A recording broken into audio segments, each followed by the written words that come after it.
Hello friends, इस series को हम आगे कंटिन्यू करते हैं और स्टोरी को आगे बढ़ाते हैं। इसमें क्या था कि जब एक तरह से शाहजी को जो है दोबारा से आदिल शाह की आर्मी में फोर्सफुली ज्वाइन कराया, तो 1636 में शिवाजी महाराज जो थे वो बेंगलोर में थे। ये बेंगलोर में थे अपने माता के साथ, और फिर जो है ये आ गए वापस पुणे में अपनी जहागीर में। और जो शाहजी थे, जो इनके पिता थे,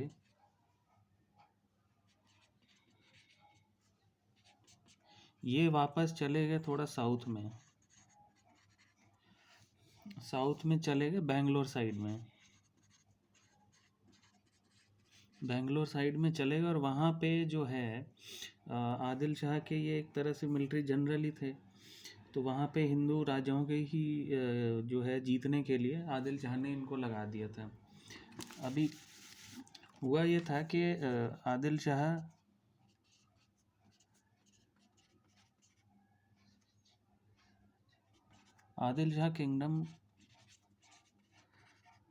किंगडम में उस समय 1936 में इनका मिलिट्री जनरल था राणा दुल्ला खान। 1936 सॉरी, राणा दुल्ला खान जो है ये इनका मेन मिलिट्री जनरल था। और जो है इसके अंडर जो है एक तो शाहजी थे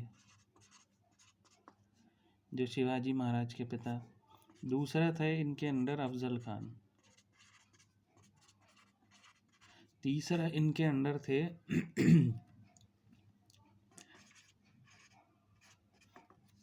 बाजी घोरपड़े। अब ये शाहजी जो थे इंडिपेंडेंट थे और इन्होंने काफ़ी लड़ाइयाँ जीती। मुग़लों के ख़िलाफ़ भी पहले जीती थी, फिर जो है जो मैंने पहले अपनी वीडियोस में डाला है जो हुआ, और फिर वापस इनको ज़बरदस्ती जो आदिल शाह में ज्वाइन कराना पड़ा। शाहजहाँ ने भी जो है कहा कि अगर आदिल शाह का तुम दोबारा ज्वाइन नहीं करोगे तो तुम्हें मार दिया जाएगा, तुम्हारे परिवार को भी मार दिया जाएगा, और जो है तुम्हारी जागीर भी छीन ली जाएगी। तो इन्हें फोर्सफुली होना पड़ा। और ज्वाइन करने के बाद भी जो साउथ में कई हिंदू राजा थे उनके ऊपर इनके कैंपेन सक्सेसफुल रहे थे। और ये जो दोनों थे बाजी घोरपड़े अफजल खान, ये शाहजी की प्रोग्रेस से बहुत जलते थे, क्योंकि ये रिबेलियन करके भी ये वापस आए और इन्होंने फिर नाम कमा लिया और अपनी जागीर भी जो है आदिल शाह किंगडम से वापस ले ली। और तो ये जो है किसी न किसी तरह से पॉलिटिक्स करके इनको मारना चाहते थे या हटाना चाहते थे। ये हम आगे की वीडियोस में डिस्कस करेंगे। उससे पहले ये डिस्कस करते हैं कि आदिल शाह किंगडम की गलतियाँ क्या थी, और एक तरह से गलतियाँ कहें या उनकी इनकॉम्पिटेंसी या नाकाबिलियत। वो लोग क्या करते थे, उन्होंने एक तरह से जागीरें बांट दी थी मराठाओं को, और जागीरदारों से ही बात करते थे। आदिल शाह के जो राजा थे डायरेक्ट लोगों से कनेक्ट नहीं होते थे, ना करते थे। अब उसके कारण क्या हुआ कि जो भी जागीरदार थे या जो भी जैसे पाटिल्स थे या देशमुख थे, एक तरह से देशमुख जैसे मैंने पहले की वीडियो में बताया, ये डिस्ट्रिक्ट हेड कहलाते थे। डिस्ट्रिक्ट हेड, इनके अंडर जो है वो करीबन ऐसे 100 से 200 विलेजेस आते थे, और पाटिल जो था वो एक विलेज का मुखिया कहलाता था, वन विलेज हेड। तो ये पाटिल और देशमुख क्या करते थे कि जितना लगान वसूली राजा ने कहा था करने को उससे ज़्यादा करते थे और अपनी पर्सनल आर्मी बना के रखते थे। और एक जैसे ज़मींदारी सिस्टम में था कि भाई किसान की खेती भी आधी से ज़्यादा ले लेते थे, उसके बीवी को भी एक्सप्लॉइट करना, उसकी ज़मीन पे भी अपना अधिकार जमाना, तो ये सब हो रहा था। ठीक है, ऐसे में जो है एक तो आदिल शाह के हाथ से ऑटोनॉमी छूट रही थी।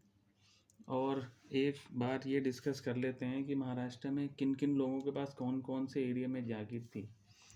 तो अब जैसे सावंत जो थे, ये कोंकण रीजन, गोवा कोंकण रीजन के जागीरदार थे, इनको दी थी, जागीरदार थे ये। और जो हैं फिर निम्बालकर्स हैं, ये जो थे ये फल्टन रीजन, सातारा पुणे के आसपास के रीजन के ये जागीरदार थे।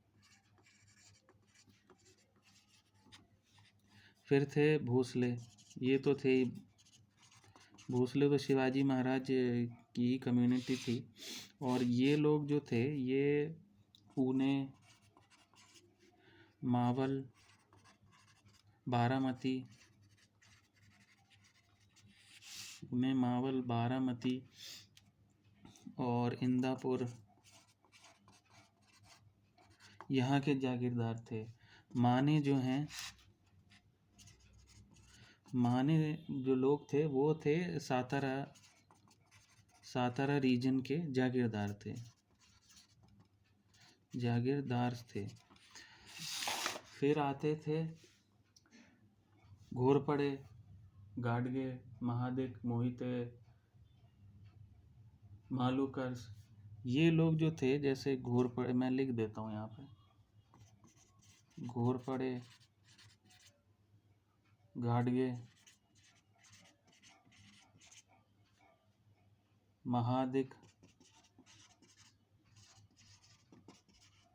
मोहिते,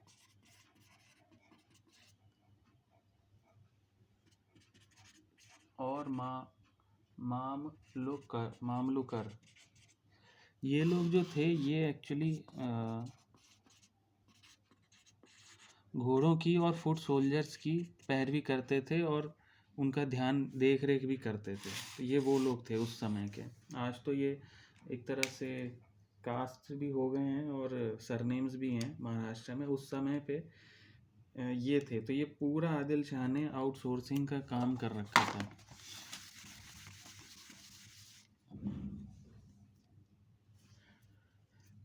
अब और आगे बढ़ते हैं। अब जब 1636 में जब शिवाजी महाराज आए,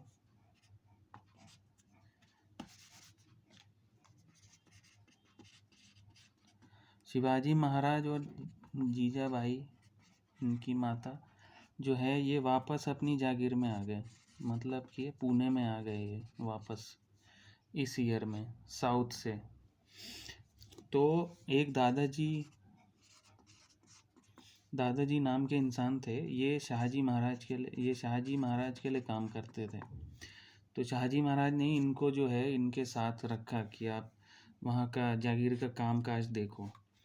तो दादाजी ने क्या किया, ये एक प्रोजेक्ट, इसे बोलूँगा मैं प्रोजेक्ट भोसले जागीर।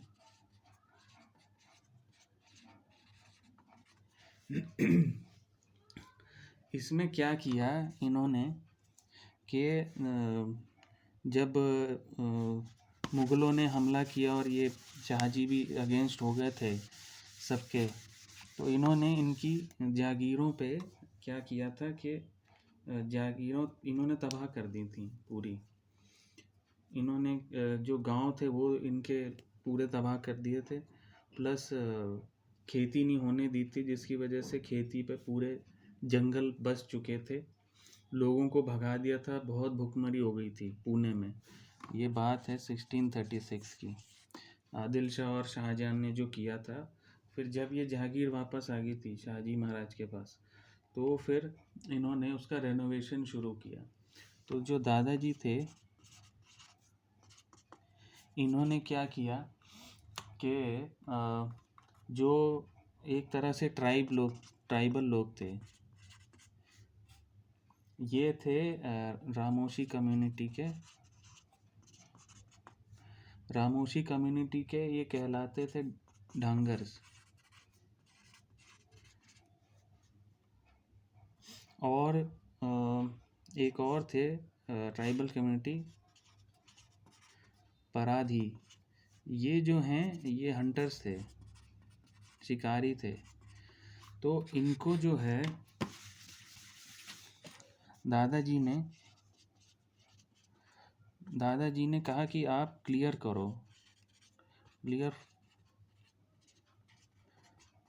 फॉरेस्ट जो हैं आप क्लियर करो,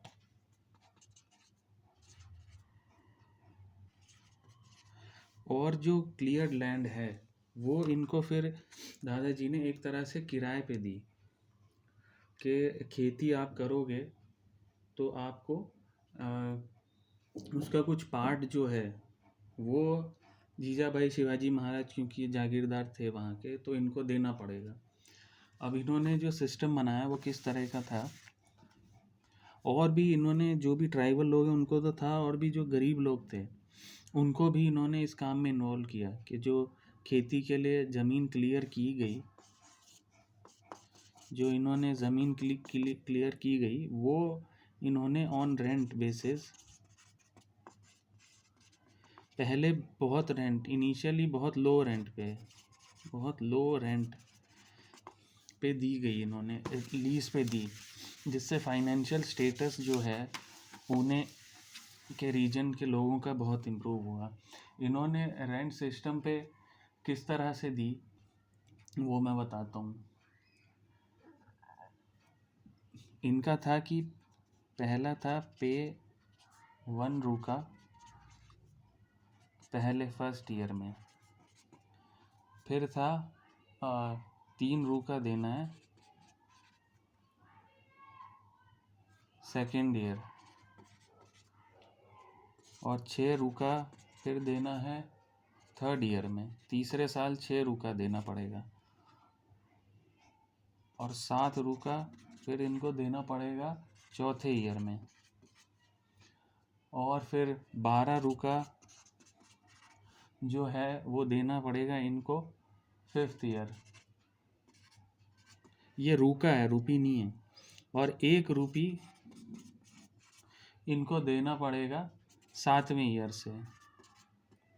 ठीक है, ऐसे करते करते तो है इन्होंने जो 1648 में, मतलब 12 साल 12 ईयर्स में इन्होंने जो वहाँ से टैक्स कलेक्शन शुरू किया वो हो गया था लगभग 2,50,000 रुपीज़। इनके अंडर जो उस पुणे जागीर में 1000 विलेजेस थे, और हर विलेज से इन्होंने 250 रुपये जो है कलेक्ट करने शुरू किए। तो टोटल जो इनकी कलेक्शन थी वो इतनी होनी शुरू हो गई। ये आज के समय में लगभग 180 केजी सोना,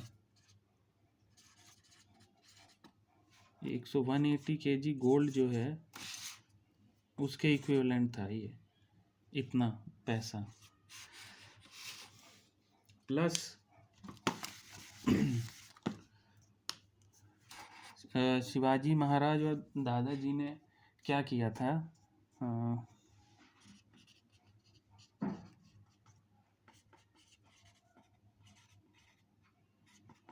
शिवाजी महाराज और दादाजी ने ये भी किया था कि इन्होंने जो वहाँ के ये हैं किसान हैं जिनको रेंट पे ज़मीन दी थी और खेती ये करवा रहे थे, उनको इन्होंने जो है ट्रेन भी किया इन शॉर्ट फाइटिंग।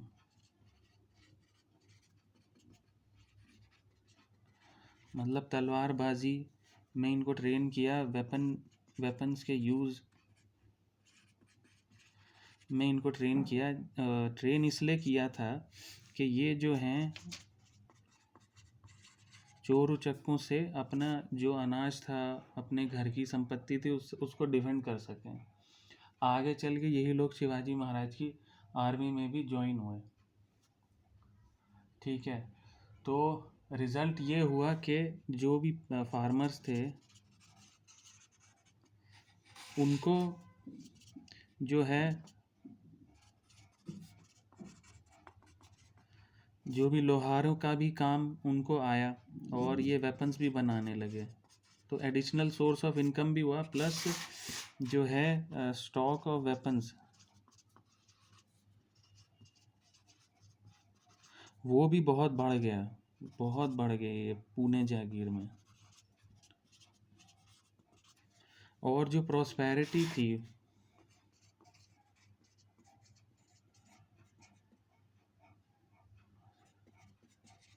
वो बहुत बढ़ गई 12 साल में।